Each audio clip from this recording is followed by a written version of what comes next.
આપણી કચરા ટોપલીનો 50%થી વધુ કચરો ખોરાકી અને ઓર્ગેનિક કચરો હોય છે. તેને ફેંકી દેવાને બદલે કમ્પોસ્ટ કરો અને તમારા બાગને તંદુરસ્ત અને ઉત્પાદક જગ્યા બનાવો. તમારા ખોરાકીય કચરા અને ઓર્ગેનિક પદાર્થોને કમ્પોસ્ટમાં રિસાયકલ કરવા માટે કમ્પોસ્ટ બિન સારો વિકલ્પ છે, જે જમીન માટે પોષક આહાર છે. તંદુરસ્ત જમીન તમને તંદુરસ્ત છોડ આપશે. તમે કમ્પોસ્ટ કરો ત્યારે કચરા જેવી કોઈ ચીજ હોતી નથી. તમારી કમ્પોસ્ટ બિન ઘણા ખરા ઓર્ગેનિક પદાર્થો લઈ શકે છે, જેમ કે બધા ફળો અને શાકભાજી, ડુંગળી અને સાઇટ્રસ સહિત, માનવ અને પ્રાણીના વાળ, પીંછા, ફૂલો, તાજું અને સૂકું કાપેલું ઘાસ, બ્રેડ, વેક્યુમ ક્લીનરની ધૂળ, છાણા, કાગળ અને પૂઠા, તપકીર્યા પાન, ડાળીઓ અને છાલ, ટી બેગ્સ અને કોફીનો ભૂકો.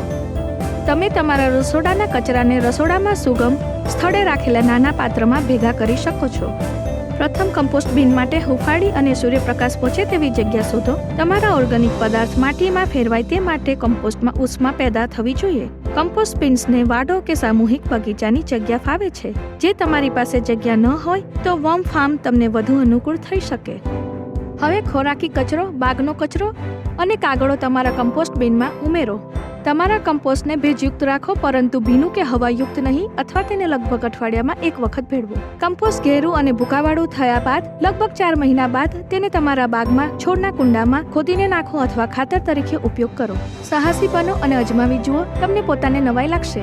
જો તમે વધુ જાણવા માંગતા હો તો 9840 પર હોલરોઇડ સિટી કાઉન્સિલનો સંપર્ક કરો અથવા અમારી કચરા અને પર્યાવરણની વેબસાઇટ અહીં જુઓ www.enviro.hcc.newsouthwales.gov.au.